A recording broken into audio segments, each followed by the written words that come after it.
I'm a 28-year-old woman, and I haven't spoken to my mother in 6 years. Her name is Callie. She raised me alone in a quiet town outside Grand Rapids, Michigan, after my dad left when I was 5. I grew up believing he was a selfish loser who bailed on us and never looked back. That's how she explained it whenever I asked. Just those words, selfish loser. No photos, no phone number, not even a full name, really. Just your father. Callie was a nurse, always tired, always working, always coming home in scrubs with that sour hospital smell and a short fuse. She wasn't physically abusive or anything like that, but she was never really there either. She'd say things like, "You're lucky I even come home at all, and don't ask for more than I can give." So I stopped asking. I figured out early that I had to handle things on my own. She never taught me how to cook or drive or do taxes. I learned most of that stuff by watching YouTube videos or asking kids at school. School was the one place I actually liked being. I liked the structure, the rules, the routine. I liked knowing what was expected of me. I especially liked science. There was this environmental science unit in 8th grade that hooked me. I even stayed after class to clean up beakers and ask more questions. But the idea of me doing anything with that, Callie shut it down fast. She didn't let me join any after-school activities. Said it was a waste of time and money.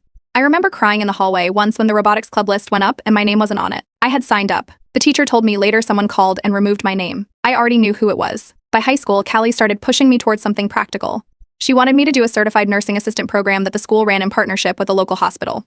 She told me college was a scam, that student loans would ruin my life, and that nursing assistants made decent money. When I said I wanted to go into environmental engineering, she laughed. Not just a small laugh. She laughed like I had told a joke.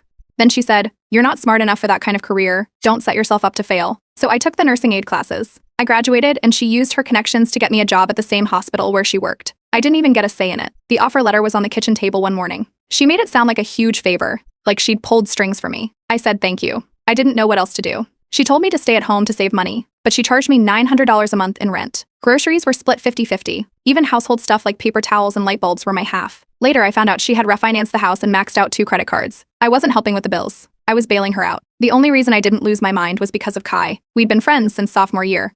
He was the kind of person who knew how to spot when someone was drowning, even when they weren't making a sound.